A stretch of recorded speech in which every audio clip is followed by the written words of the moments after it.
Hey folks, welcome to part four and our last part of our sustainable research training. My name is Martin Farley, and again, this training is brought to you by FutureNeuro and ILAE's Climate Change Commission. Now,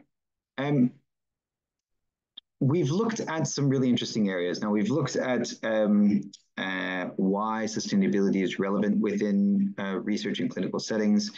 We've looked at how to address waste management and recycling. We've looked at single-use plastics. We've looked at purchasing, carbon, sample management.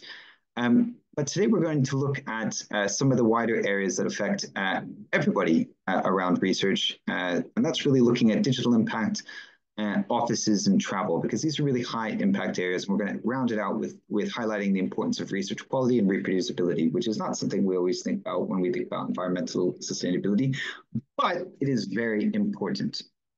Now, to start, I want to reference somebody else's work, which is really interesting work, Dr. Nick Sauter. And he was looking at the amount of data associated with fMRI. In neuroscience. And he was doing some really interesting work to show that essentially, well, just to highlight, the reason he was doing this work is imaging can be quite resource intensive. I don't know if you've ever seen the amounts of energy associated with running an MRI, but it is very, very high. So anything that we can do to mitigate the environmental impacts is a positive. Now, what Nick has found was that actually, the majority of files used within fMRI prep were actually what he was calling junk files. And that actually only around 4% of the files were used for analysis. He provides some recommendations on how to address this, and I won't go further than that, but I wanted you to have a consideration. If you are doing anything around fMRI imaging, then please consider what files you need to store, because they have a high carbon impact associated. Now, we're talking about data management because when we look at all the servers and that are used to facilitate our computing, they're growing a huge amount, and there's a huge amount of carbon associated. They are easily a country's worth of emissions and growing very fast. Of course, everybody's increasingly aware of the demands of AI. And AI is quite, it requires a lot of computing in terms of computing power, but actually there's high carbon emissions associated also with the large volumes of data we store. So it's both computing and algorithms that we run as well as storage. With respect to that, I think it's good to differentiate those two areas.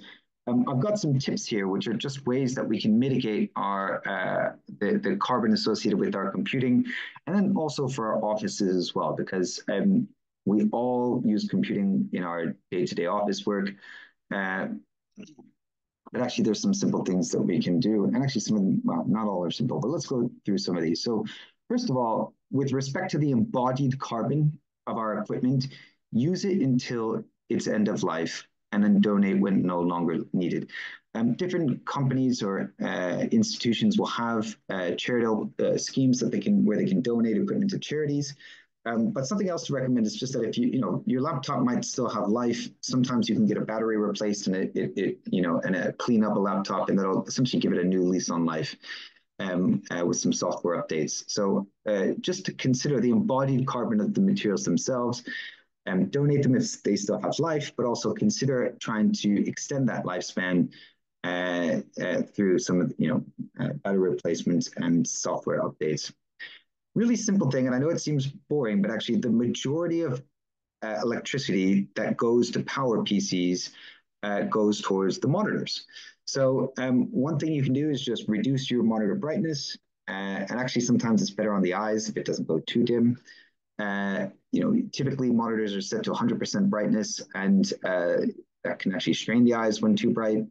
And of course, you can adjust the time to sleep settings so that your laptop goes to sleep quickly after you're not using it, or at least turns off the monitor if you don't want to shut down the actual hard drive. And also consider low power settings. So that's running at slightly slower rates, but unless you're doing some high performance computing, shouldn't really make any difference, and these will actually save energy as well. And that's in terms of the operation of the kit. Something else I was referencing was the storage of data. So it's really important to back up data so that we don't have to redo things and spend resources redoing things or losing things. But one really important thing is to clear old data. If you don't need to store things, particularly when they're on cloud drives that are backed up with the resources going into storing those files, then clearing out old data is really important. And by the way, the time that's really important is for large imaging or video files, really. Word documents take up very little space, but well, they can take a lot, it depends, but what does take up a huge amount of space is typically some of the powerful imaging we use for research. You can streamline your coding, of course, and you don't need me to tell you that if you're a coder, but simplifying your coding and the recommendation I've seen here is that if you're doing coding in a research setting, coding might not be your main skill set, in which case it's always really good to consult with more, I don't want to say qualified, but more experienced coders who can find or present techniques to really optimize your coding to actually save carbon when running them, save energy as well. And in terms of running algorithms and running code, you can consider green scheduling. And what that's about is essentially running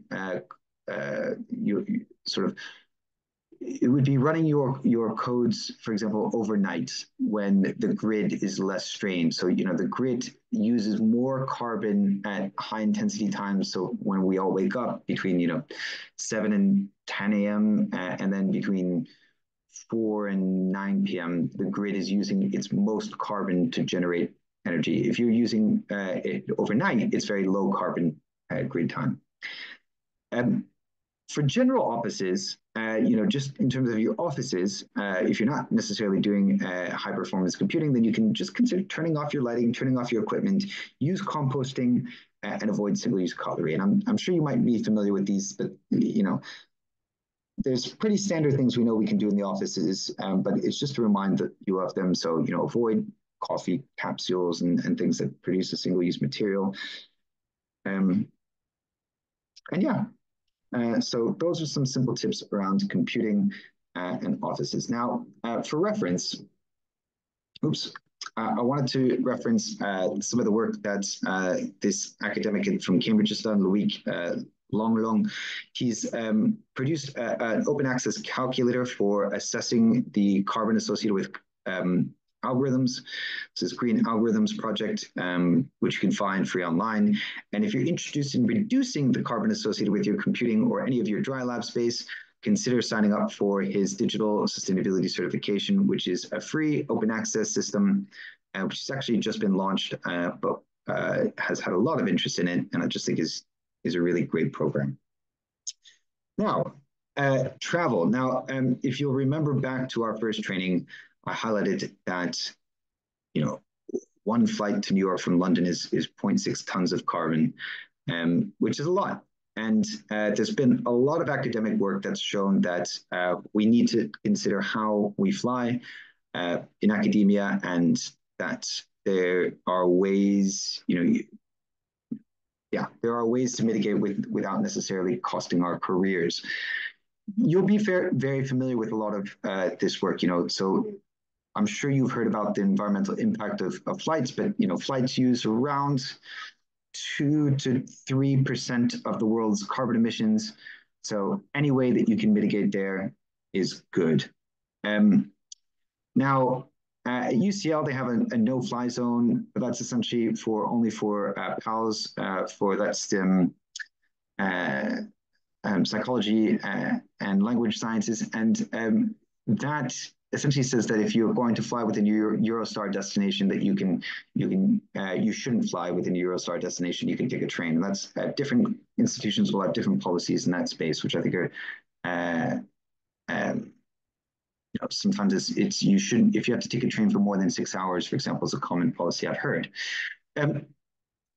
one thing that I've often seen is that people don't want to sacrifice flying because of the benefits to their careers. And I just thought this was a really interesting piece of work that I saw. It was a paper that essentially where they were looking at whether academic success or professional success was linked with academic travel, air travel, actually specifically air travel. And they said it had limited influence.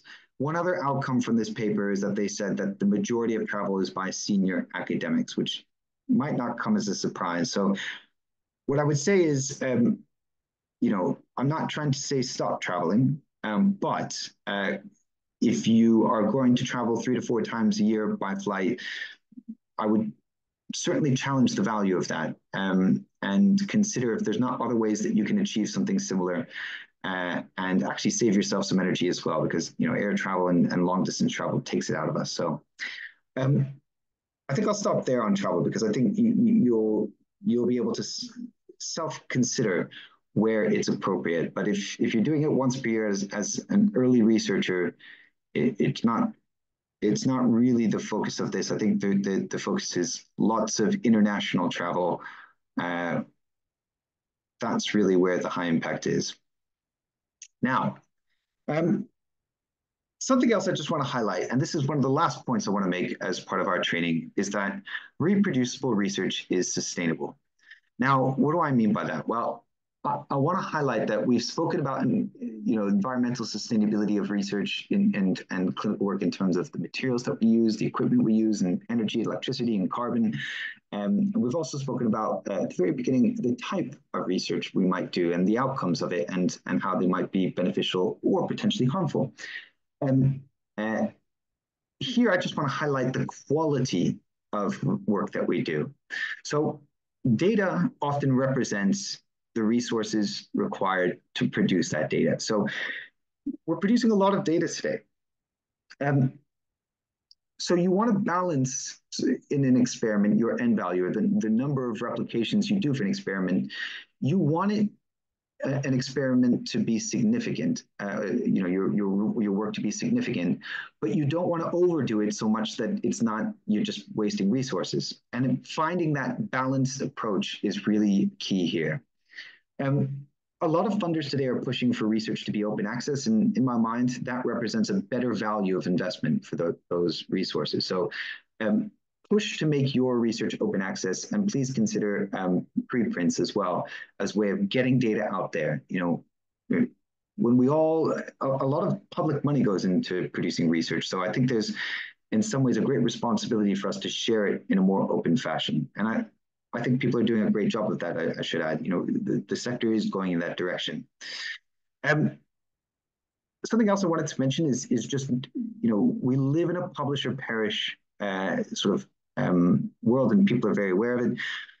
But to highlight the narrative CV, so highlighting your values to the sector, not just the number of publications you have.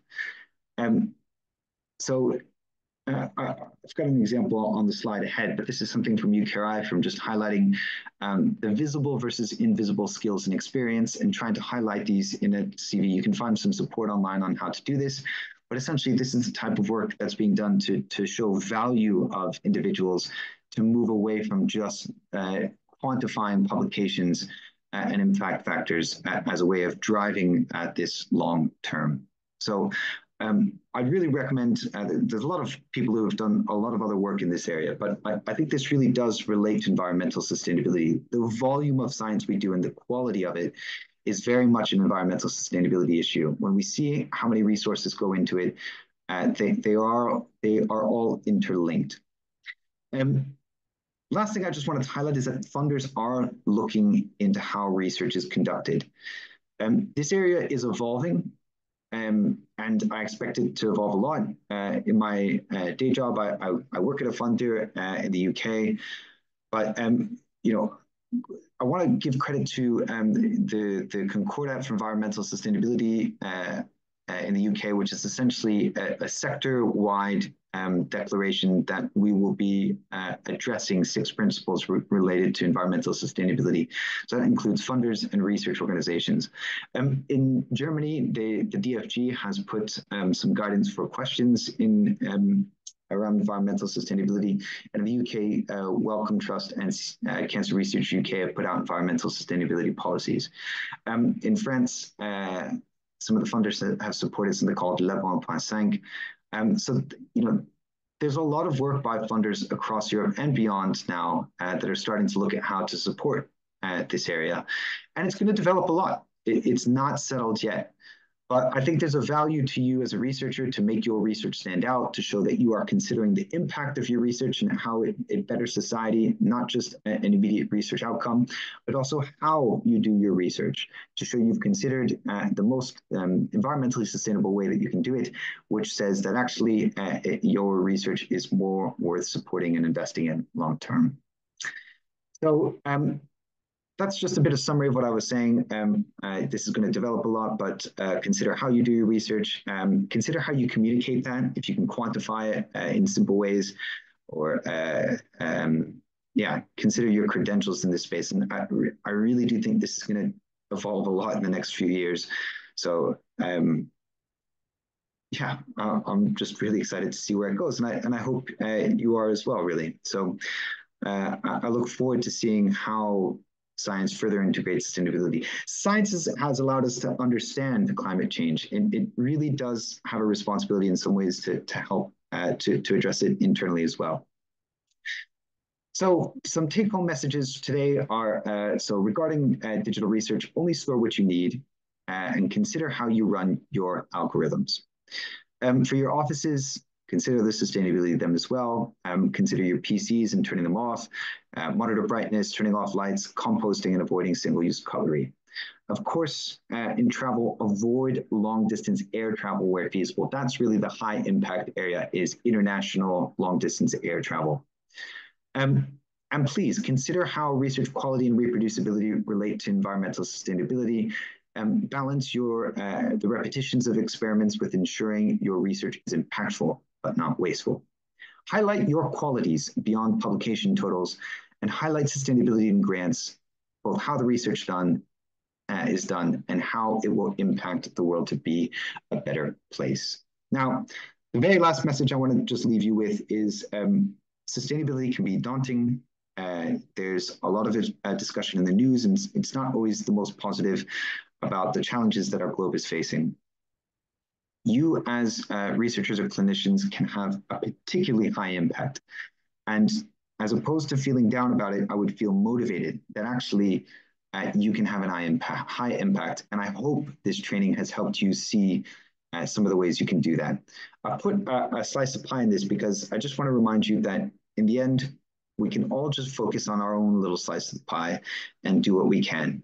And as somebody who can have a really high impact, I'd hope that's a motivational message, motivating message. And I look forward to seeing what you're able to do in the future. Thank you very much for having participated in these trainings. Again, a really big thanks to ILA's Climate Change Commission, FutureNeuro, and Dr. Edna Maria Vazani, Dr. Sanjay Sisodia, and Catherine Hodgson from ILA. They were the ones that helped put together this training, and a really big thanks to them. Contact details up there. Thanks to the people that contributed to this, and have a wonderful day.